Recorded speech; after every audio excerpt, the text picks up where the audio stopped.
Higher secondary public എക്സാമിനേഷനുകളുടെ invigilation മാനേജറുമായി ബന്ധപ്പെട്ടിട്ടുള്ള സോഫ്റ്റ്വെയറാണ് invigilation manager. Exam ചീഫുകൾക്കും deputy ചീഫുകൾക്കും എല്ലാം ഉണ്ടാകുന്ന ഒരു ബുദ്ധിമുട്ടാണ് ഇൻവിജിലേഷൻ ഡ്യൂട്ടി അറേഞ്ച് ചെയ്യുക, അത് മാനേജ് ചെയ്യുക എന്നുള്ളത്. അത് എളുപ്പമാക്കുന്നതിന് വേണ്ടിയിട്ടുള്ള ഒരു സോഫ്റ്റ്വെയറാണ് ഇൻവിജിലേഷൻ മാനേജർ. ഇത് വിൻഡോസ് എക്സൽ VBA തയ്യാറാക്കിയതാണ്. വിൻഡോസ് ഓപ്പറേറ്റിംഗ് സിസ്റ്റത്തിലാണ് വർക്ക് ചെയ്യുന്നത്. ഇതുമായി ബന്ധപ്പെട്ട ലഘു വിവരണമാണ് ഇവിടെ ഉദ്ദേശിക്കുന്നത്. ഈ സോഫ്റ്റ്വെയർ തുറക്കുമ്പോൾ ആദ്യം സ്റ്റാർട്ട് ബട്ടൺ വരും. സ്റ്റാർട്ട് ബട്ടൺ ക്ലിക്ക് ചെയ്യുന്നതോടുകൂടി നമുക്ക് 4 സ്റ്റെപ്പുകളാണുള്ളത്. വളരെ ലളിതമായ 4 സ്റ്റെപ്പുകളാണ്. ഒന്നാമത്തെ സ്റ്റെപ്പ് ബേസിക് ഇൻഫർമേഷൻ. ബേസിക് ഇൻഫർമേഷനിൽ നമ്മൾ ഇവിടെ ഡേയ്സ് എക്സാമിനേഷൻ ലെഫ്റ്റ് സൈഡിൽ പറഞ്ഞിട്ടുണ്ടായിരിക്കും. അതിൻ്റെ പുറത്ത് നമ്മൾ കൊടുക്കേണ്ടത് നമുക്ക് അപ്ലിക്കബിൾ ആയിട്ടുള്ള എക്സാമിനേഷൻ ഡേറ്റുകളാണ്. നമ്മൾ എക്സാം സെൻറ്ററിൽ എത്ര എക്സാമിനേഷൻ ഉണ്ടോ അത്രയും ഡേറ്റുകൾ എഴുതുക. പിന്നെ അതിൻ്റെ സെഷൻ ആഫ്റ്റർനൂൺ ആണോ ഫോർനൂൺ ആണോ എന്നുള്ളത് ഇവിടെ സെലക്ട് ചെയ്യുക. പിന്നെ മാക്സിമം നമ്പർ ഓഫ് ഇൻവിജിലേറ്റേഴ്സിൻ്റെ എണ്ണം അതുകൂടെ കൊടുക്കുക.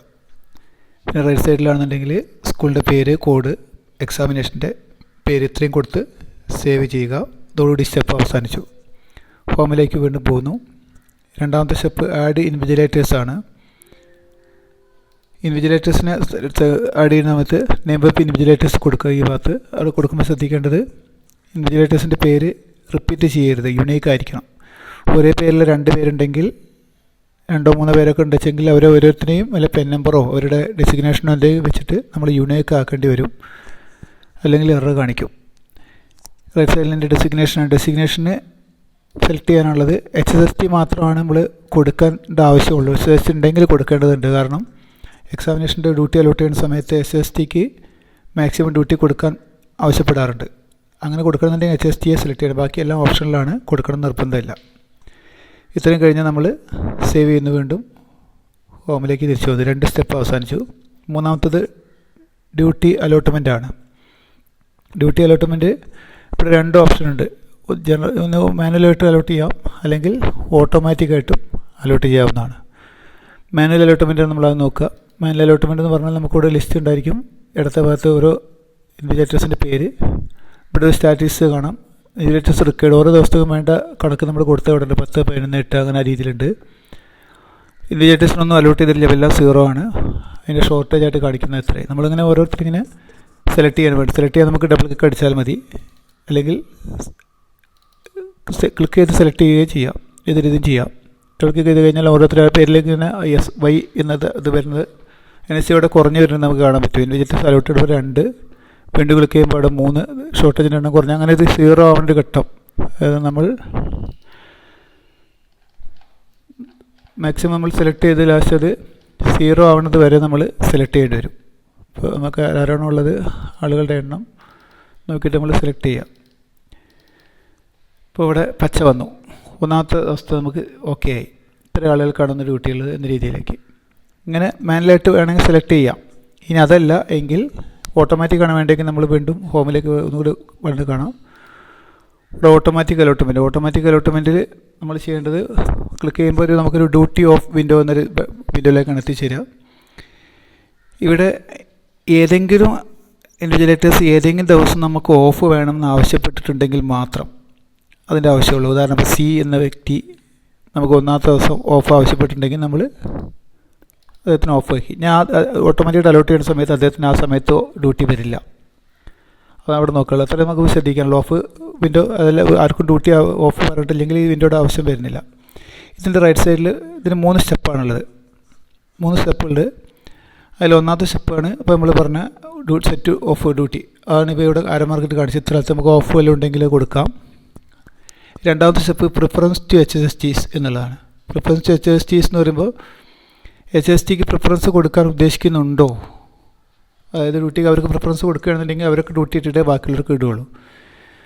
ആ സ്റ്റെപ്പാണിത്. അത് S കൊടുത്തു കഴിഞ്ഞാൽ അവർക്ക് ഡ്യൂട്ടി ഇടുക. നോ ആണ് കൊടുക്കുന്നതെങ്കിൽ നമുക്ക് സെലക്ട് ചെയ്യാം. നോ ആണ് കൊടുക്കുന്നതെങ്കിൽ എല്ലാവർക്കും ഈക്വലായിട്ടായിരിക്കും ഡ്യൂട്ടി ഇടുക. മൂന്നാമത്തെ സ്റ്റെപ്പ് ഡേ സെലക്ട് ചെയ്യലാണ്. എത്ര ദിവസത്തേക്കാണെന്നുള്ളത് സെലക്ട് ചെയ്യുക. അതായത് ഇവിടെ നിന്ന് നമുക്ക് ഫസ്റ്റ് ഓൾ ഡേയ്സ് തൊട്ടിട്ട് ഇങ്ങനെ 26 ദിവസം മാക്സിമം നമുക്കിവിടെ അവൈലബിൾ ആണ്. അല്ല ഓൾ ഡേയ്സ് കൊടുത്തു കഴിഞ്ഞാൽ എല്ലാ ദിവസത്തേക്കും ഒന്നിച്ച് അലോട്ട് ചെയ്യും. ഇനി അതല്ല ഓരോ ദിവസമായിട്ട് നമുക്ക് അലോട്ട് ചെയ്യണമെങ്കിൽ അങ്ങനെയും ചെയ്യാം. അതായത് ഇപ്പോൾ പബ്ലിക് എക്സാമിനൊക്കെ നമുക്കറിയാം ഒന്നിച്ച് ലിസ്റ്റ് ആദ്യം എക്സാമിൽ നിന്ന് കിട്ടാറില്ല. ആദ്യം കുറച്ച് ലഭ്യമാക്കും, പിന്നീട് ആവശ്യകതക്കനുസരിച്ചിട്ട് HST-കളെയോ UP LPST-കളൊക്കെ നമുക്ക് പിന്നീടാണ് ലഭിക്കുക. അപ്പോൾ എല്ലാ ദിവസവും കൂടി ആദ്യം തന്നെ അലോട്ട് ചെയ്യാൻ നമുക്കൊരു പ്രായോഗികമായി ബുദ്ധിമുട്ടുണ്ടെങ്കിൽ പിന്നീട് അവൈലബിൾ ആവുന്നതനുസരിച്ചിട്ട് ഓരോ ദിവസത്തേക്കായിട്ട് ഇങ്ങനെ ചെയ്താലും മതി. ഇങ്ങനെ 1, 2, 3 അങ്ങനെ ചെയ്താലും മതി അലോട്ട്മെൻറ്റ്. ഇവിടെ ശ്രദ്ധിക്കേണ്ടത് നമ്മൾ ഏത് ഡേ ആണ് അലോട്ട് ചെയ്യാൻ സെലക്ട് ചെയ്യുന്നത് അതിന് ശേഷമുള്ള ഡേക്കുള്ള പ്രീവിയസ് അലോട്ട്മെൻറ്റുകളെല്ലാം നമ്മൾ നടത്തി വെച്ചിട്ടുണ്ടൊക്കെ ഡിലേറ്റ് ആയിപ്പോൾ. അതുകൊണ്ടിട്ട് ലെഫ്റ്റ് ടു റൈറ്റ് നമ്മൾ അലോട്ട്മെൻറ്റ് നടത്താൻ വേണ്ടി ശ്രമിക്കുക. അതായത് 1, 2, 3, 6 ക്രമത്തിൽ ഇങ്ങനെ അലോട്ട് ചെയ്ത് പോവാം. നമ്മളിപ്പോൾ ആദ്യം ഓൾ ഡേയ്സിൻ്റെ ഇത് കൊടുക്കാൻ പോകണം. ഇവിടെ ഓൾ ഡേയ്സ് നമ്മൾ സെലക്ട് ചെയ്തു. ക്ലിക്ക് ചെയ്യുന്നതോടുകൂടി ഒരു കൺഫർമേഷൻ മെസ്സേജ് വരും. അത് ഓക്കെ കൊടുത്താൽ മാത്രം ഇത് പറഞ്ഞു നമുക്ക് ചെയ്യേണ്ടതില്ല. സിസ്റ്റം ഓട്ടോമാറ്റിക്കായിട്ട് നമുക്ക് എല്ലാ ഡ്യൂട്ടിയും അലോട്ട് ചെയ്യുന്നതാണ്. ഒരു 15 സെക്കൻഡ്സ് അലോട്ട്മെൻറ്റ് വരും. ഇപ്പോൾ നമുക്കിവിടെ മെസ്സേജ് വന്നു. എല്ലാം മേലെ നോക്കിയാൽ കാണാം. നമുക്ക് ആവശ്യമുള്ള അത്രയും എണ്ണം ഇവിടെ വന്നിട്ട് എല്ലാം ഇവിടെ പച്ചയായി കാണാനുണ്ട്. നമുക്ക് വേണ്ട 5 ദിവസം നമ്മൾ കൊടുത്തിരുന്നത് 5 ദിവസത്തെ ഇവിടെ കറക്റ്റ് അലോട്ട്മെൻറ്റ് വന്നിട്ടുണ്ട്. ഇവിടെ 2 പേര് മാത്രമാണ് HST-കൾ ഉണ്ടായിരുന്നുള്ളൂ. നമ്മൾ HST പ്രിഫറൻസ് കൊടുത്തപ്പോൾ 2 പേര്. അതിൽ ഒന്നാമത്തെ ആൾക്ക് നമ്മൾ ആദ്യത്തെ ദിവസം ഓഫ് കൊടുത്തുകൊണ്ടാണ് ഇവിടെ ഡ്യൂട്ടി വരാഞ്ഞത്. അല്ലെങ്കിൽ 2 പേർക്കും ഫുള്ള് ഡ്യൂട്ടി, ബാക്കി എല്ലാവർക്കും ഒരു ഈക്വലായിട്ട് ഇങ്ങനെ വന്നിട്ടുണ്ട്. ഇനി ഈ ഡ്യൂട്ടി നമുക്ക് പ്രിൻറ്റ് ചെയ്യേണ്ട ആണ് അടുത്ത ഘട്ടം. അടുത്ത് പ്രിൻറ്റ് ചെയ്യാന്നുണ്ടെങ്കിൽ നമ്മൾ എന്ത് ചെയ്യുക വെച്ചാൽ ഇത് മാനുവൽ അലോട്ട്മെൻറ്റ് വിൻഡോയ്ക്കാണ് ഇത് ഡ്യൂട്ടി അലോട്ടായിട്ട് വന്നിട്ടുള്ളത്. നമ്മൾ നേരത്തെ കണ്ട മാനുവൽ അലോട്ട്മെൻറ്റ് വിൻഡോയിൽ തന്നെയാണ് ഇപ്പോൾ നിൽക്കുന്നത്. എന്തെങ്കിലും മോഡിഫിക്കേഷൻ ഏതെങ്കിലും മാറ്റങ്ങൾ എന്തെങ്കിലും വേണമെങ്കിൽ വരുത്താം, അല്ലെങ്കിൽ നമുക്ക് നേരെ റിപ്പോർട്ട്സിലേക്ക് പോവാം. റിപ്പോർട്ട്സിലേക്ക് ഹോമിൽ പോയിട്ടും പോവാം, അല്ലെങ്കിൽ നേരെ ഇവിടെ ഗോ ടു റിപ്പോർട്ട്സ് എന്ന ബട്ടൺ ഇവിടെ അങ്ങനെയും പോവാം. നമ്മൾ റിപ്പോർട്ട്സിലെത്തി. റിപ്പോർട്ട്സിൽ 2 തരം റിപ്പോർട്ട്സാണ് ഇവിടെ ഉള്ളത്. ഇവിടെ റൈറ്റ് സൈഡിൽ എഴുതിയിട്ടുണ്ട്. ഒന്ന് ബേസ്ഡ് ഓൺ ഡേ, അതായത് ഓരോ ദിവസവുമായി ബന്ധപ്പെട്ടുള്ള റിപ്പോർട്ട്സ് റെഡിൻ്റെ ഉള്ളിൽ കാണുന്നത്. പിന്നെ ജനറൽ റിപ്പോർട്ട്സ്, പ്രത്യേകിച്ച് ഡേറ്റുമായി ബന്ധമില്ലാത്ത പൊതുവിലുള്ള റിപ്പോർട്ട്സ്. അങ്ങനെ 2 ഗ്രൂപ്പുകൾ.